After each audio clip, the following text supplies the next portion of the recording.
So guys, nakauwi na ako and ang sakit ng ngipin ko dito sa part na to. Nangingilo siya, tong part na to. Pero tolerable naman siya. Pero ang hirap pag kayong biglang gaganon yung pangingilo ng ngipin. As in, ang hirap. Biglaan lang mapapangiwi talaga sa pangingilo. And yun lang, dumikit yung aking lower lip sa bleach kanina. So nakaganta. Nadikit siyang ganon. So ayan, swollen tuloy ang lips. And mas makapal siya kanina. Pero ngayon medyo umaano na, naminipis-nipis na. And yun na yung last session ko. Actually, hanggang second session siya. Tapos 2 beses ulit inulit. Kagaya nung first time na nagpunta ako doon. And ayan, ganito itsura niya. Wait lang. Nakaiba kasi yung kulay. Ito natin yung ilaw. Ayan. So ito white yung ilaw. Medyo iniiwasan ko lang mahanginan siya ng electric fan kasi pag malamig, nangingilo talaga. And ang hirap, ma-ouchy siya, ma-ouchy. Tapos nag-inom na ako ng warm water para medyo malesen naman yung pangingilo. Pero bigla talagang ma-atake yung pangingilo niya. Sana mamayang gabi makatulog ako. Kasi 4 AM akong nakatulog dati sa unang pa-whitening ko.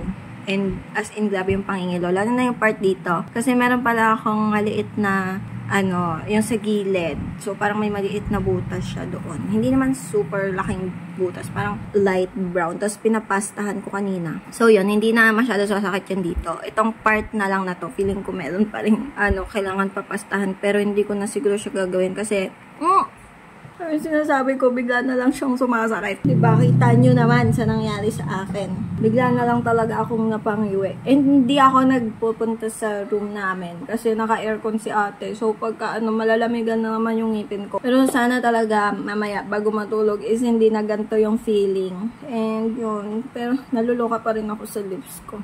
Wala nga na gums. Walang namuti na gums. Pero yung lips ko yung namuti. So, ito ganito siya. Ganyan yung itsura niya. Itong part na to namuti.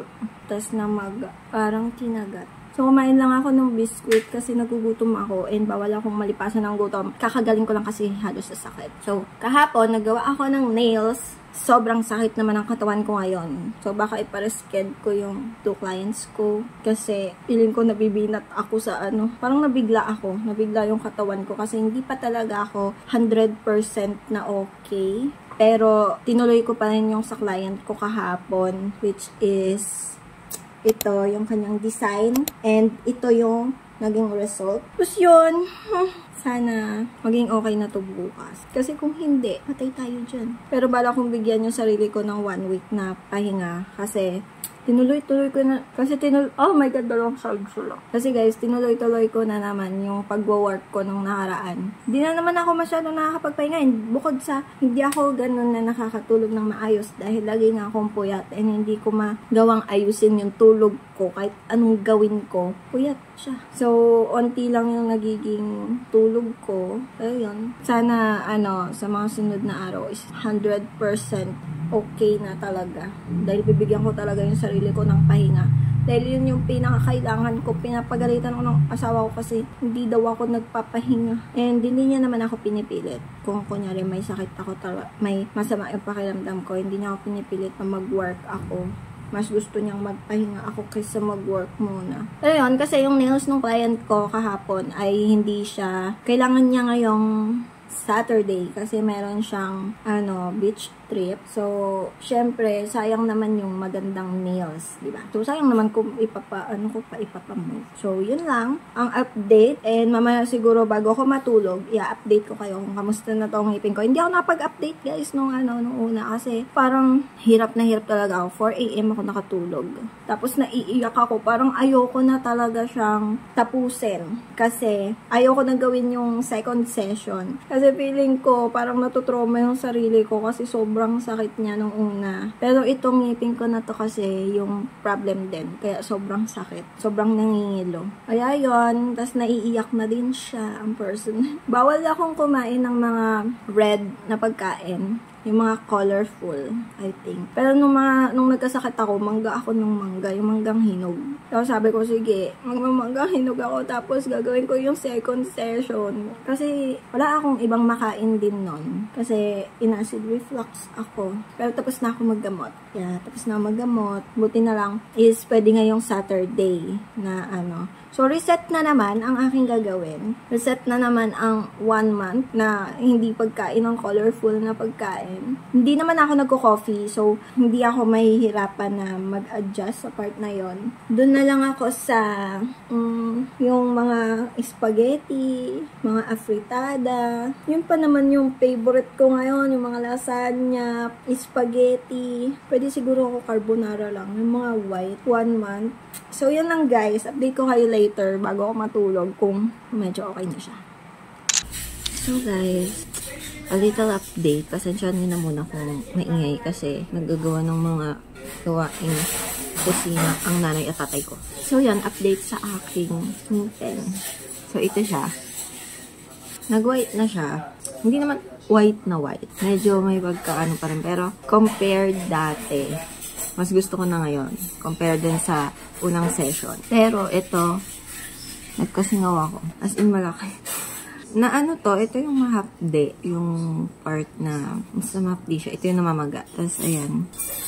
Ganyan yung nangyari. And, sa part ng dito, tsaka dito, na gums, ito yung, ano isa din sa sumakit nung nalagyan akong barrier, tas ni UV. So, yun yung mainit. Mas masakit yung paglagay ng barrier na yun, yung pagpapatuyo kaysa yung sa nakaraan. Pero, mas makapit yung barrier ng pang second session. Pero, ang sakit niya, parang, pagdating dito sa baba, masakit siya. So, parang nagsingaw din yung dito na part. And meron din mga nagwa-white yung dito.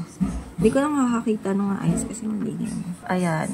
Ganyan yung itsura niya. And ouchie siya. Medyo nahihirapan ako kumain na. Lalo na yung dito sa lips ko. Hindi ako makapag-hot water. Hindi naman hot, warm. Pero yung mga hot na food, yung mga medyo mainit pa, hindi ko kaya. Kasi ang sakit talaga. Parang napapangiwi ako sa sakit. Ayan, kawawa naman ang lips ng batang to. And dito sa mga part dito meron pa. And dito sa taas, may onting masakit. Hindi ako makapag-brush ng maayos. And yung brush ko is, super soft. So, manipis yung bristles niya. And masakit. So, dahan-dahan lang akong nagbabrush pag gano'n. Kasi ang sakit niya, As in. Tapos, ang ginagamit ko yung Himalayan salt na Colgate. Yun yung ginagamit ko. Tapos, ang ko dito sa mga singaw ko, yung Bactidol ba yun? Yung color pink. Alam ko hindi yun ng dentist ko na yun yung gamitin. Pero, inaano ko lang siya sa gums ko, tsaka dito sa lip. Nalagay ko sa cotton buds. Sinasawsaw ko doon. Tapos, ibababad ko ng mga ilang minutes or seconds sa lips ko para gumaling. Mas mabilis siya gumaling. Kasi dati, nung nagkasingaw ako, as in yung malalang singaw talaga siya. Ganon yung ginamit ko, yung Bactidol. So, nilalagay ko lang din sa cotton buds. Then, nilalagay ko doon sa singaw ko. And mga ilang days lang siya okay na. So, ito, nilagyan ko rin siya ng Myra E. Kasi yun yung sabi nung pinsan ko, lagyan ng Myra E. Tsaka yung mga gums ko. Yung as in, gugupitin mo yung Myra E, tapos ilalagay ganon. Kasi super dry siya.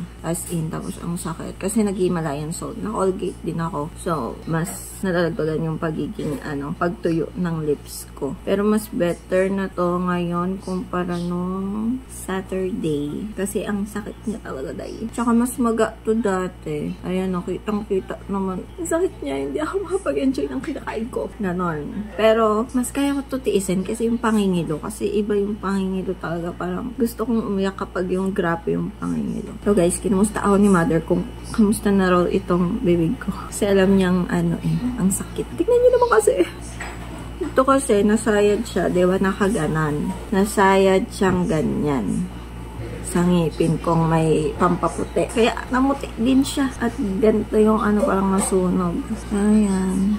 Ouchie. Tis ganda. Para sa puting ipin. And guys, isa pa. Ang aga akong nagising today.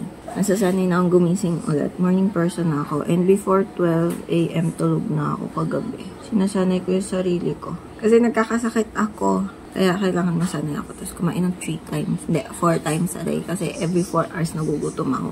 So, yun. Yun ang update today sa aking teeth whitening journey. And titignan ko pa kung kailan matatapos itong paggaling ng lips ko and gums ko. So, yan. So, guys, here's another update sa aking lips. So, ito na siya. Pang ilang days na ba to? Saturday, Sunday, Monday, Tuesday, Wednesday. 4th day. And Saturday, Sunday, Monday, Tuesday. 5th day pala. 5th day na ng bibig ko. And ito na yung nangyari sa lips ko. Nag-lessen na yung pagmamaga niya. And ang ginagamit ko ngayon is Carmex. Carmex na yung ginagamit ko. Hindi na yung Myra E. Pero pag gabi, nalagyan ko Myra E. Tapos, lalagyan ko, pag natuyo na yung Myra E, tsaka ko lalagyan ng Carmex ulit. Pero mas mabilis yung result na mawala yung, yung dry lips ko sa Carmex.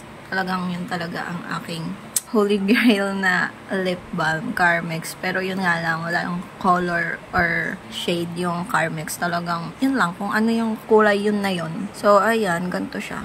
Kahapon and nung mga nakaraang araw, I think Monday and Tuesday, grabe yung pamamalat ng lips ko. As in, buong ganto, namamalat siya. And ngayon, onti na lang yung namamalat. Itong part na lang, pero medyo mahapdi pa siya yung aking lips. Pero okay rin na. Medyo nahihirapan ako matulog kagabi kasi ang hapdi niya, as in literal mahapdi. Tapos hindi ko na nilalagyan, ngayong araw, hindi ko nilagyan ng Bactidol yung lips ko. Carmex lang. So, yan. Medyo mamento lang, kaya siguro mahapdi. Or dahil sa toothpaste, Himalayan salt na toothpaste yung ginagamit ko.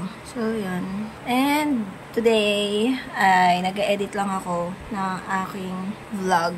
So, ayan. Ganito yung setup ko. Wala akong ilaw na ganyan nung nag-edit. Pero, yan. Well, dapat ako, pero hindi ko kayang doble-doble kasi wala naman akong headset. Kaya naman ako mag-headset. And wala rin naman tao dito. So, hindi ko need mag-headset. And hindi maingay. Ganito ang setup ko ngayon. Hindi nail drill ang hawak ko. Pero, ayan. Ito kasi, tinatabi ko lang siya dyan sa gilid. So, kapag ka mag-work ako, magla-laptop dito, pag ayaw ko sa loob. Kasi maraming kalat sa loob. Pero marami rin kalat. Ayan, madami rin kalat na dito sa sala.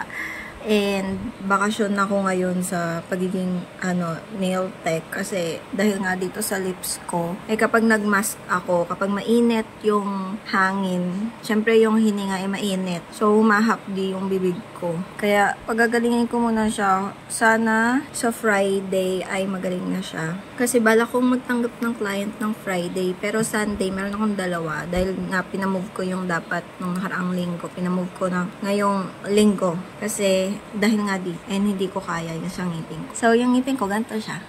Ganyan na yung itsura. Bagong toothbrush to. Kasi kanina kumain ako ng biscuit. So, yan. White na siya. Hindi siya super duper white. Kasi okay naman kung ganitong white na white. Pero yan. Hindi na siya madilaw kagaya dati. So, ang ko ay never na akong magko-coffee. Magko-coffee man, siguro distro. Pwede naman ako uminom ng mga may kulay na drinks. Pero dapat naka-istro. And hindi madadaan dito sa harap. Ayun. So, yun lang ang update for today. And abang na lang ulit sa next update kung kailan gagaling tong lower lip ko. So, yun lang.